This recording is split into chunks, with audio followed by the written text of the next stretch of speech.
Hey guys, welcome to episode 140 of Swiftcast. This is Nate, Ashley, and Steph. And we have a great episode for you guys this week. It'll be a little bit shorter this week just because there's not as much news as there are in some weeks to update you on. But we actually have a lot of really exciting episodes that are going to be coming up soon in February that we wanted to tell you about because we're really excited about them. So right now, Taylor is, kind of in the off season, not doing as much, doesn't really have any upcoming events or anything. So we really want to use this time to introduce you guys to some new artists that we think you'll like and other exciting episodes that we can come up with, stuff that we don't get to talk about throughout the year. So on next week's episode, which is going to be out on February 3rd, we are going to have an interview that we did with a singer-songwriter named Jeff LeBlanc, and you'll learn more about him on next week's episode, but I discovered him a few months ago. He's very similar to Ed Sheeran in his style, actually, and I think you guys are really going to like that. And then another exciting interview that we're going to be doing soon that will be out in February is actually we're going to be talking to Tyler Hilton, and he is another singer, but what's exciting about him is that he was actually the guy who played Drew in the Teardrops on My Guitar video. And I know we talked about that video last week when we did the old MySpace post, so he's still putting out new music and touring, and we're going to be talking to him, so you guys will get to hear that interview and learn a little more about him. And then, finally, something that I'm very, very excited about. Oh, me too, totally. So, a few weeks ago, Taylor tweeted to let everybody know that on February 5th in Nashville, there's going to be a tribute concert at a venue called the City Winery in Nashville where artists from all over are going to come and perform songs from 1989. And this whole event is to raise money for Musicians Corner, which is a charity that puts on a lot of music programs throughout Nashville. So it's a really great event, and Nate and I are actually going to be traveling to Nashville to attend. And we're going to be sitting down and interviewing several of the performers that are going to be there. And a lot of them are people from American Idol. There's Chris Allen, Crystal Bowersox, both from past seasons. There's a lot of people from The Voice. There's Louisa Wendorf, who, if you guys remember, came out with the Blank Space style mashup last year that Taylor promoted that we love. Yeah, that one was really cool. I like that one quite a lot. Yeah, there's just all these really interesting people coming to perform Taylor's songs and raise money, so we're going to be there and we're going to cover all of that for you guys. So even though Taylor's staying quiet, we have a lot of stuff that we're really, really excited to bring you. I'm jazzed too. I mean, to be able to meet all these people and get to know them and their music a little bit better, I think it's going to be awesome. Not to mention it goes to obviously a great cause, so. Yeah, it's going to be great. So stay tuned, look forward to all of that. And if you have questions that you want us to ask any of the performers from this event, we've been tweeting out every day on Swiftcast 13 the list of who's going to be there. So if you see anybody that you know of or that you want to know more about, tweet us your questions for them and we will include it when we talk to them. So with that all said, we're going to dive into some older tweets for you guys. And just a small aside, this isn't quite an older tweet, but it's something definitely notable, something we should all know at this point. Welcome to New York was written exactly 2 years ago today. 2 years ago. So that was January 24th of 2014. I can't believe that was already 2 years ago. That's crazy. To be fair, it wasn't released 2 years ago. This is when Taylor actually wrote the lyrics. But still. That is crazy. And around the same time 2 years ago, I Know Places was also written, both with Brian Tedder. And the reason why we know that Welcome to New York was written on that date is because there is a handwritten lyrics sheet, which I believe is actually on display in Cleveland at the Rock and Roll Hall of Fame. It has Taylor's handwritten lyrics, and then it has the date on it, so that's pretty cool. I still have to get there to see that. That is seriously a stone's throw away from me. I need to drive there and go see that. I don't know if it's still there. I know that it was there a few months ago. Hopefully it's still there. I can't imagine they rotate that one around very much. I'm not sure. I'm not sure where they'd even put it. Shouldn't it be in New York, probably? Probably, but... And it is Cleveland, so, I mean, not a whole lot going on there. But it is the Rock and Roll Hall of Fame, so, I don't know.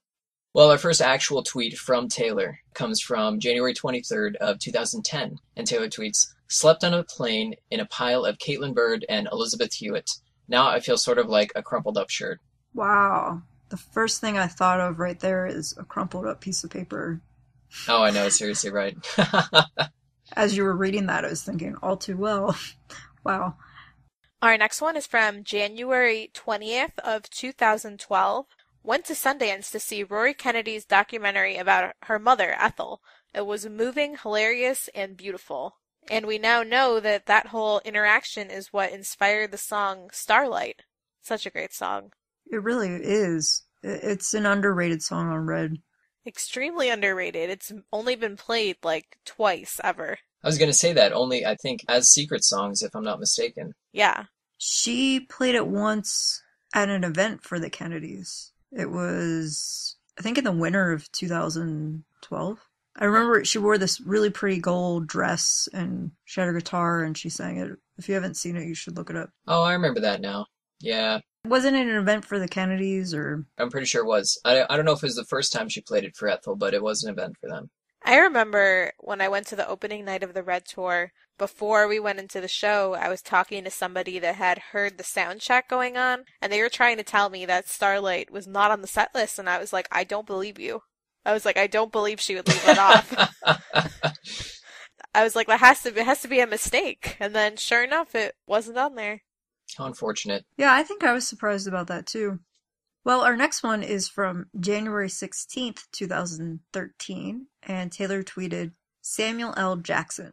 Yes, in all capital letters. Yes! And she included a link to a video of Samuel L. Jackson covering We Are Never Ever Getting Back Together. And if you've never seen this, you should go look it up now. It is pretty funny. And our next one comes from January 23rd of 2013, and Taylor tweets, quick photo shoot in London, and now we're in Madrid. BFF status to Ed Sheeran for hooking up my friends with tickets to his Nashville show. I want to go to Ed's Nashville show. I just want to go to Ed's show, period. Anywhere. Anywhere. It's kind of sad now that he's on a break. Everybody's on a break. Our last tweet is one of my very favorite tweets that's ever existed from Taylor. From January 24th, 2014, 2 years ago today, she tweeted, Today at rehearsals for Grammys. I'm trying to remember. What was the song a lot of you were saying you wanted me to perform? And that's when everyone lost it. Pandemonium all over the internet. Pandemonium. That is the perfect word because in my memory time hop from today, I saw some of my tweets from that day and they were not coherent. It was really late at night for me. Yeah, I think it was like 12 or 1. It was really late, I remember. Yeah, it was insane. And then I couldn't go to sleep because I was just so excited. It's crazy that she did that. And if you guys don't know what we're talking about, obviously the best Grammy performance of all time when Taylor sang All Too Well. It was the best Grammy performance of all time. Absolutely. And now I'm just left to wonder, are we going to get another tweet that causes pandemonium in the middle of the night again? I don't know. You and Adam have been really going back and forth with this, with you saying you think because she's on a break, she's not going to perform. Adam thinks yes. I can't decide which one of you I agree with. I think it's clear she wants to be on a break. She's not been visible really at all this whole month, other than to go to the gym sometimes. So part of me thinks she really doesn't want to perform, but to have her not perform for 2 years in a row would just be crushing. Mm-hmm. Then again, too, when she was at the gym before, we ended up getting a music video, so maybe she's at the gym rehearsing for a performance for the Grammys, just saying. I hope so. Well, a little bit later in the news segment, we're going to mention the whole list of performers that have been announced so far. But I was wondering, so one of the very first performers they announced for this year is Adele, which is, I mean, I guess not surprising since her album is so recent, but she's not nominated, so it almost seems to not make sense for her to perform this year. But I just wonder if Taylor doesn't, I mean, I'm sure she already had made up her mind a while ago about if she wanted to perform, but do you think that maybe she just doesn't want to be compared to Adele? Possibly. A lot of people compare them. We actually did a discussion on this in episode 133. We talked about how people really do like to compare the two. And in my opinion, it's because nobody else in the music industry can sell records like Taylor and Adele. Other than that, I don't really think they need to be compared. But they're compared all the time with everything. So I could see why Taylor would be cautious about that idea. Yeah. keen to step out of the limelight for that. Yeah, I still think that she's most likely not going to, but there's still a few weeks, so we'll see. Well, this next part of the episode is also a throwback, and we wanted to include it because it's one of our most favorite things that Taylor has ever done. If you guys remember, Taylor used to have a MySpace. For those of you who don't know what MySpace was, it was Facebook. It was Facebook before Facebook, basically. So anyway, MySpace, she used to have this thing, and she'd write these blog posts on it, and she'd share always these awesome things about her life, basically. And this one comes from January 23rd, 2009. 7 years ago. 7 years ago, exactly. And it is a touch long, but it is well worth the listen. So I'm just going to read it for you guys. The title of the blog post is, While I Was in LA, My Mom Rearranged My Bathroom. January 23rd, 2009. That's probably my longest blog title yet. So if you weren't able to experience the whole thing because it cut the last part off, due to being so long, it said, While I was in LA, my mom rearranged my bathroom. As you can imagine, my bathroom looks different now. When I left for LA, my way of storing all of my makeup and hair products was to pile it all on my bathroom counter. Most of it was grouped together in a very organized system, the pile. That's not to say the system was not flawed. There was one tiny, insignificant, recurring problem. If you pulled one thing out of the middle of the pile, it would create a giant avalanche of lip gloss and eyeshadow and other various cosmetics. Sometimes a container of powder, which was undoubtedly left halfway closed. So much fun to clean up. I was fine with my system. 17% of the time, it worked perfectly without disastrous results. I wasn't going to complain about it because whining isn't really my thing, and I didn't have time to create another system. This takes planning and brainstorming. So, my bathroom has stayed the same terrible mess of piled up beauty products for 2 years, while I traveled the world with the sad, unorganized state of my bathroom perpetually weighing in the back of my conscience. Then suddenly, everything changed. I came back from LA and discovered a whole new world. My bathroom is now a magical, wondrous place with cabinets for storing makeup and hooks on the door for holding scarves. There are even drawers for my hairbrushes and incredible little shelves for my towels. There's a new shower curtain in place of the one I've had since 7th grade. The one that has always secretly creeped me out a little, because it's all these people standing around and it looks really like they're watching me, which was weird. I never liked them, and I'm glad they're gone. There are little windows in one of the dressers, and through it, I can see the candles I used to have stashed randomly on the counter. Now they have their perfect little home, all gathered together in their tiny, organized sanctuary. But then I turned around and was startled by something. Where was my Britney Spears poster? No, this can't be right. Where is it? I searched the room frantically for a few seconds before finding its new spot. My Britney Spears poster, from 6th grade, had been relocated into my bedroom, which is another amazing upgrade. This way, I see it more often, and it more proudly displays my unwavering devotion to Britney Spears. My jewelry has been neatly placed in these little jewelry containers that separate your necklaces, so they don't get tangled into huge, unrecognizable, mangled ball that it is impossible to untangle. That used to happen to me all the time, but now it's preventable. Also, I found so many things that went missing over the years. The most notable find would have to be my glasses. I couldn't believe it, but there they were. Apparently, they had been lost somewhere in the giant pile of cosmetic doom. I eventually gave up the search after a few weeks. Now they're back. The moral of the story is, my mom is wonderful and we apparently share the same hobby, compulsively organizing and straightening up around the house whenever we're bored.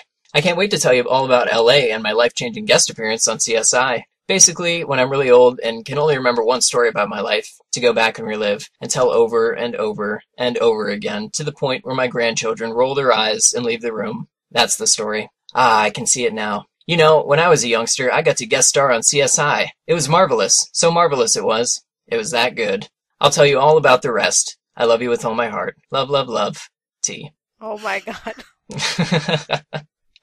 I feel like I know her so much better now that I know what every inch of her bathroom looked like 7 years ago. This is so typical of, if I may, sundress and cowboy boots Taylor. I don't know if you guys feel the same way. Oh yeah, for sure. Oh, absolutely. I feel like Andrea should have made a vlog of her working on the bathroom. Just of the whole bathroom remodel. Yeah. Like her commentary about everything.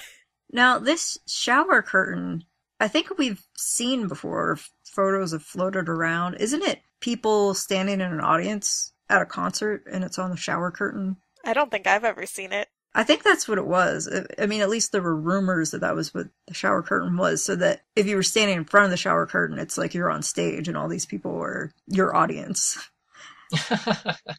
That's kind of funny. That would kind of creep me out. I don't know. Well, she said it was creepy. Yeah, I suppose that's true, right?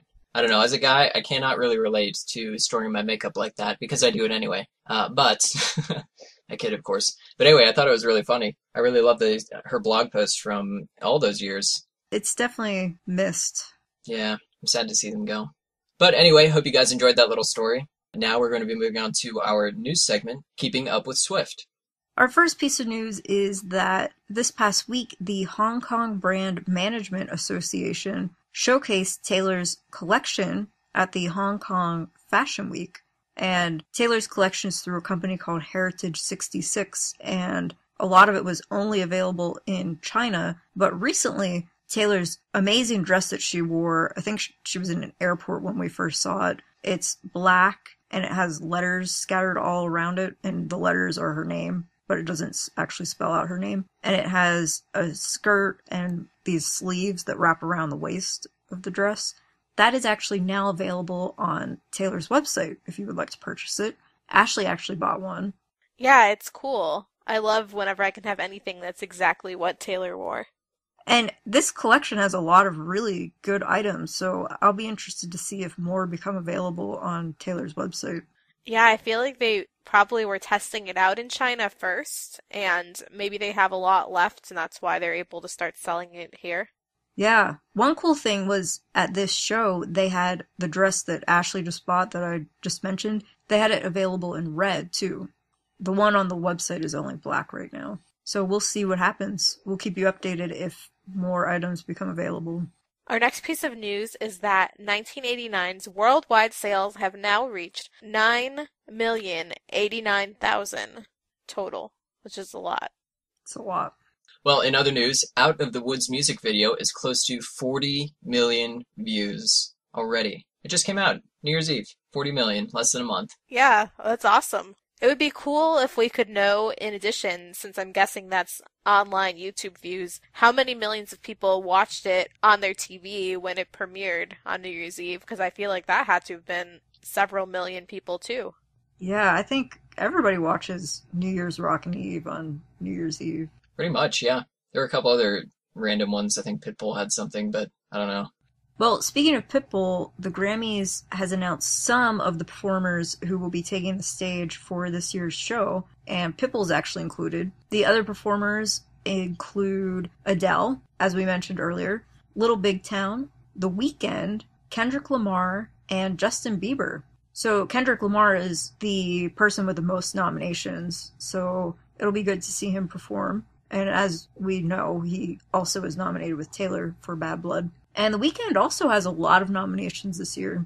So again, we go back to the question of Taylor also has a lot of nominations this year, but she hasn't been announced as a performer, so we will see what happens. Our last little bit of news, Vance Joy was recently talking about hanging out with Taylor. He said that they hung out a few times, especially when, quote, we played in Australia. I offered her a painting and she loved meeting my parents. It was a really awesome moment. And the painting, if you haven't seen, is really awesome. Yeah, it's got the Sydney backdrop and it's really colorful. And Vance, I think he donated money to the company that painted it. And speaking of Vance, we'll be talking about this in a few minutes, but I actually just went to his concert the other night here in Chicago, so we'll be talking about that. So very quickly, we only have one piece of news for our calendar updates for you. Obviously, it's a very important one. We were talking about it a little bit. February 15th, the 58th Annual Grammy Awards. Now, Taylor is nominated for Album of the Year for 1989. She's nominated for Record of the Year for Blank Space, Song of the Year for Blank Space, Best Pop Solo Performance for Blank Space, Best Pop Duo Group Performance for Bad Blood with Kendrick Lamar, Best Pop Vocal Album for 1989, and Best Music Video for Bad Blood. And if you guys want to hear what we had to say about the Grammys, you can tune into episode 131, and we talk all about it, all of our predictions, everything for it. So please tune into that. And so now we're going to be moving into our mini segments. And just a few for you this week, but our first one, it comes from @TXSwifty on Twitter. Me when shopping for clothes, what would Taylor Swift wear? #Swifty problems. Oh, I know, the daily struggle. I don't know. It's easier to do when you can get the exact dress that she wore. It's a very good point. Mm-hmm. Imagine if there was a whole store that was just the Taylor boutique of all her merch, all her clothes that she wears, all of her new Chinese line, just everything, all in one place. Our next one is from @NevaWise13 on Twitter. When you listen to Speak Now on repeat and forget that you have homework. I can see how that would happen. Anytime Taylor does a thing, I forget whatever I was doing. That is a pretty big Swiftie problem. And our last one is also related to Speak Now. It's from @HookedOnSwift13, who wrote, I went on a date tonight with a guy called John, and throughout the night, all I could hear in my head was, Dear John. Swiftie problems. Ooh, I hope the date turned out better than that song did. Ooh, geez. Well, now we're going to be moving on to my favorite segment, the fashion segment. Our first bit of Taylor fashion comes from January 17th, 2016, when we saw Taylor leaving the Boa Steakhouse in LA, California. She wore a cushiony et al. Pleated high-low skirt. Normally goes for $750, on sale for $225. She also was wearing a Prada Saffiano medium tote. That was $2,100. Oof. And finally, the Prada ankle boots, which are normally $990, but are sold out. And then on January 18th, when she arrived at the gym with Selena in LA, she was wearing the Nike Lunar Element sneakers in black and pink, $79.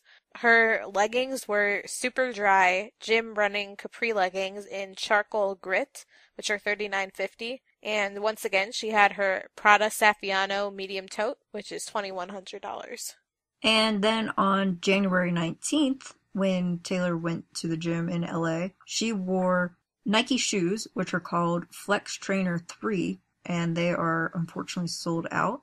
And then she wore a Lululemon Fresh Mesh Run Crop in Wind Chill Fatigue Green, which is $88. Her gym outfits are nicer than, like, my nicest outfits in my closet.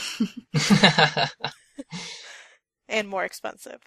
Very true. Although the super dry running capri leggings are only $39. It's not horrible. They seem like really good leggings for working out. What she really needs to do is tell us what her workout routines are, because I'm sure a lot of people would want to know. Definitely. I remember when she was in New York, the paparazzi would actually get photos through the windows when she was working out. It was so invasive. It would be nice if she would just tell us what she does, though. I would also want to know her workout playlist. Wouldn't that be awesome? That would be amazing. That would actually be really cool. Yeah. I bet she has a really good one. I'll just tweet her and ask her. Yeah, we'll find the scoop. Get the deets. So now we're going to be moving into our main discussion for this episode, which our host Ashley was very fortunate to be able to go to Vance Joy's concert in Chicago. And I don't know, Ashley, if you want to say a few words about it. I mean, one, obviously, it was a little bit more than just the concert. So this was the Fire in the Flood tour is what they called it, and so I guess it was basically to promote Fire in the Flood, which is his latest single that's out on radio. And they had a sweepstakes a few months ago on his website when the tour was announced, so I entered, and I ended up winning tickets and meet and greets for the Chicago show, which was awesome. Yeah, seriously, my God. I bet it was pretty exciting. I mean, it wasn't your first time meeting Vance, but you did get to spend a little bit more time with him in a more audible setting. Yeah, in Denver, I got to meet him for about 5 seconds in the sound booth, and this time I got to meet him for about 15 seconds after the show. Nice. But really, even though it was short, he was very nice. Actually, it's interesting because his meet and greet after the show, I won through the sweepstakes and a couple other people won the same way. But there were like 10 or 20 people that actually were selected at the show by his management, kind of like Taylor does for Loft 89. Yeah, I wonder where he got that idea from. Yeah. I have no idea where he thought of that from. But it's cool. I'm kind of surprised that in all the years since she's been doing the Tea Party, all these tours, that nobody else has ever done something like that. Seriously, it's such a good idea for promotion and, I mean, just for anything. I mean, really. It really gets the fans online and active and Absolutely. putting more effort into the shows. I was talking to a couple of girls that got picked and they made a bunch of posters and they were tweeting the posters all day and then they, ended up getting picked through that. And it's great when people just do that stuff on their own without having any reason for doing it. But doing promotions like that really just helps the crowd, I feel like, get more creative and do more things like that. Absolutely. At a Taylor show, you will not see a more creative crowd I've been to so many concerts, and I say this all the time on our episodes, but the other concerts are just so disappointing because there are no lights or signs or costumes. Yeah, I know what you mean. It's like once you go to a Taylor show, it's almost as though every other concert you go to is kind of spoiled. It's kind of like, it's kind of another show. A lot of people at this show had homemade shirts, which was cool. Oh, that is cool. Mm-hmm. So does he call this anything? Like a Loft 89 or... Loft Vance. Okay. Actually, the hashtag for it is "you are invited." So if you get picked, they give you this like really cool looking black envelope that says "you are invited" on it. Wow. Oh, that's cool. Kind of makes it seem or feel anyway exclusive, which it is. Yeah. I think I've seen a photo of that, and it looks really nice. I was a little disappointed since we were pre-selected. We didn't get the fancy envelope. It has a photo of Vance on it, right? Yeah, and then you have your pass inside there that you wear during the meet and greet. And then his management was really nice, and they gave everybody a photo of him to get signed and said, tell him your name, he'll sign it and personalize it for you, which was awesome. Aw. Now, the thing that always strikes me about Vance, because you don't really notice it when he's on stage, but for your pictures that you get with him, not just you, but for anyone, that dude is massive. So tall. He's like 6'6" or something crazy. It's insane. Like, he towers over Taylor, and Taylor towers over everybody. Like, it's crazy. It's so much so that when I had my picture of him from Denver, and I was trying to print it out to get it signed for my meet and greet, the top of his head was so far to the top of the frame of the photo that it was almost impossible to crop it to have both my face and his face in it together. Oh, that's too funny, yeah. Seriously, this guy is insanely, I mean, he's humongous. And he seems to have, like, a uniform that he wears, because when I realized in the photos from Denver and from the other night, both times he's wearing, like, a gray t-shirt and jeans. Okay. Probably wants to just kind of keep it casual, just simple for the pictures, you know? On stage, he wears something a little bit different, but yeah. Like a pirate costume, right? Yeah. Okay. I was very disappointed that he wasn't in one, honestly. I just remember for the last Tampa show, he showed up in a pirate costume and his drummer had a banana suit on and whatever else that the rest of his band members were wearing. That was too good.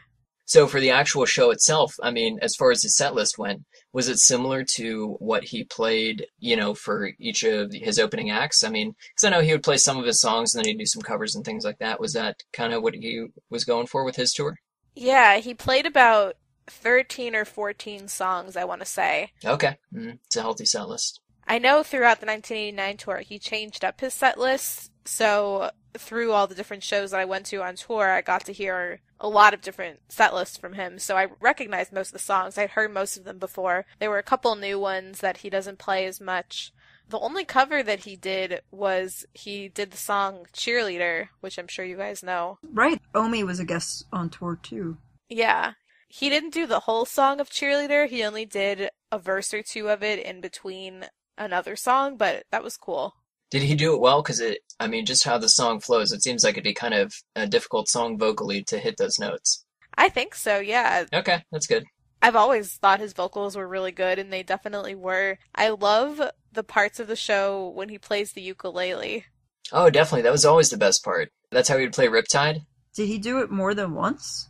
Yeah, he had it, I feel like 3 or 4 times, and they actually sell a ukulele at his merch stand. Wow. So I understand there were a little bit of technical issues at your show. Yeah, it was crazy. He started his set, he got about 3 or 4 songs in, and then in the middle of one of the songs, at first he was singing, and then you could no longer hear him, but you could still see he was singing, and his band was still playing, so we thought maybe he was, doing the thing the artists do where they have the crowd finish the song type of thing. Mm-hmm. Because it seemed like he just sort of stepped away from the mic, but then there was this like huge crackling, popping noise, and the whole stage blew a fuse. Oh my god. Wow. So then everybody evacuated the stage, the bands, the whole band, everyone just left, and we were like, what? Is it over? Like, what? Everyone didn't know what to do. And it actually took them like almost half an hour to get the equipment working again. What? Oh, that's crazy. What, the venue just couldn't handle the amount of wattage they were putting out, or what? I guess not. I don't know. That ukulele, I guess. The electric ukulele. It was crazy. People didn't know what was going on. Luckily, most people stayed. No one really left because it was so early in the set. And when it happened, the song that he was in the middle of was Wasted Time. And he was getting towards the end of the song, but then when eventually they got the equipment working again, when he came back on stage, he literally just picked the song back up exactly from the part that's that funny. he was at. That's a good way to do it. Yeah, it was pretty cool. That's cool that he did that. As if nothing ever happened. So how long was he on stage then, if you exclude the time when everything blew up? I would say probably like an hour and 15 minutes, maybe? Oh, that's good. Yeah, like a little over an hour. Did he say anything about Taylor? About the 1989 tour or anything? No, and, I wish that he had because I would have loved to see a crowd reaction if he had asked how many of you saw me when I was here over the summer with Taylor or something like that. Oh, that would have been cool. That's always a bummer when they don't do that. Yeah, I'd imagine a lot of people saw him. Yeah, I was talking to girls in line at the meet and greet, and they pretty much all had been to the Chicago 1989 show. And I was just thinking back to right after the Speak Now tour had ended, I went to see Hunter Hayes here, who was one of the openers on that tour. And I just remember at that show, you could so tell that the crowd was like 90% came directly from Taylor. You can just tell. Although, I mean, I guess his fans are kind of the same demographic as her anyway. Basically the same, right? But it was very soon after the tour had just ended, and it seemed like that was how people were learning about him. So Vance had 2 sold-out shows here, which was cool. He said that this was the fastest selling out city on his tour. Wow, that's exciting. I guess it's expected since it's Chicago. Yeah, this is one of the few stops where he has 2 shows on this tour. Well, that's good. I never hear him on the radio anymore. I heard Riptide all the time, but I do think that when the artist is from abroad, it takes longer to come over here. For example, Hosier's follow-up to Take Me to Church, I just recently started hearing on the radio, so hopefully we'll start hearing more of Vance soon. Yeah, Fire in the Flood is supposed to be out on radio, but it doesn't seem to get played as much as Riptide. I don't hear Riptide that often anymore. I hear Fire and Flood. Really? I haven't been hearing it. Yeah. Yeah, maybe I'm just listening to the wrong radio stations. Well, I'll be seeing Vance in March, so I'm excited. I'm glad that Ashley had a good time. So, what was it like meeting Vance after the show? It was awesome. It's kind of funny, I guess because of like my experiences in Taylor's fandom and just all the different things that you see. I'm always very aware of, I guess, like what my fan level is compared to other people's that I'm around. And I sort of felt like, I mean, these people that were in the meet and greet who got selected at the show are hardcore Vance Joy fans, so I sort of felt like I shouldn't take up too much time and should just, like, move along so that these people that were, like, crying could have their time with him. Well, that was nice of you. Yeah, I mean, he's very nice. I think he kind of would stand and talk as long as you want, but especially because, like, the technical difficulties, I felt like they probably wanted to get it done. So I didn't talk to him for too long, but I just said, hey, I saw you a whole bunch of times on tour with Taylor. It was great to see you in this environment too, and good job sticking it out with all the technical difficulties and stuff. And he's like, oh, thanks. And then I showed him our pictures from Denver, which he was nice enough to sign for you guys, and that was about it. We took our photo, and his manager actually took a bunch of candids for me as I was talking to him, which was nice of her to do that. Oh, that's nice. Yeah, honestly, I thought of all the pictures I saw, the candids were the best ones. His management, or at least the woman who was working at the show, was really, really nice, and they were very apologetic about the technical stuff, and they just really gave all the fans a great experience, which I think we know from Taylor is very important to do. Yeah, I think anyone who opens for Taylor can learn a lot from her about retaining your fan base and just being kind. And Vance, I think, is just a genuinely kind person without even trying, because he just seems to be that type. So it's probably easy for him, but I think Taylor really is a role model for how you treat your fans. I know that one group had brought him donuts, and he later tweeted about how much he enjoyed the donuts. Aw.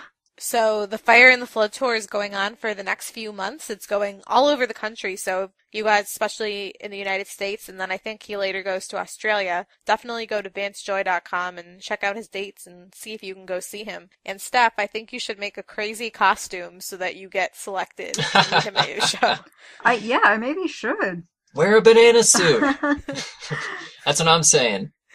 I would love to wear a costume, but I don't know that I'll have time. But he's going to be touring throughout, even into the spring, into April, and all throughout the US and in Canada. So check it out. So just some reminders for you guys. Please press the subscribe button on iTunes. And good news for you, it'll automatically download the latest episode every week for you. So, and if you guys want to contact us, whether to be submit for our mini segments, whether you want to just shoot us an email, say, hey, talk about Taylor, you can reach us at Swiftcast13 on Twitter. You can find us on Tumblr, swiftcast13.tumblr.com. Our Instagram is instagram.com/theswiftcast13. Our Facebook is facebook.com/theswiftcast. You can email us at theswiftcast13@gmail.com. Or you can find all of these things on our website, swiftcast13.com. So what do you guys think next week Taylor will do? I don't remember if I said this on a previous episode, but I definitely think very soon, if we even get to see her since she's been so hidden, she'll be spotted wearing her Grammy necklace. As a good luck charm? I think so. I don't know. I'm hoping that we have a repeat of 2014 and Taylor will tweet a photo, maybe at the piano, teasing an Out of the Woods performance for the Grammys. But as much as I want this to happen, I'm thinking it might not. We'll see. And for my prediction, I don't know about you guys, but I kind of miss Taven, so I kind of want to see a good picture of them out and about doing something somewhere, possibly at dinner with a random child. That'd be kind of cool. That already happened. I know it did. I want it to happen again. Except you probably want to eat dinner with them. And it will be me. And I won't just be looking at that menu like that kid. I'll be literally between them, hugging them both, and starry-eyed. And you probably would stay there for the whole dinner. Oh my God, wouldn't I? I'd be like, do I really have to leave? I'd be like, here, on me. It's on me, guys. It's on me. That kid definitely has a lifelong story to share with people. That was pretty neat. If you haven't seen the photo of the fan who just joined Taylor and Calvin at dinner, go look it up. He just took Calvin's menu, sat down at the table, acted like he was just checking out the menu. I'm so jealous of that kid. You have no idea. Well, anyway, for episode 140, milestone, woo. This has been Nate, Ashley, and Steph. And we'll see you next week, guys. Bye. Thanks, guys. Peace out. Thank you for listening to this episode of Swiftcast. Visit us on the web at theswiftcast.com. Swiftcast is not directly affiliated with Taylor Swift, Big Machine Label Group, or 13 Management.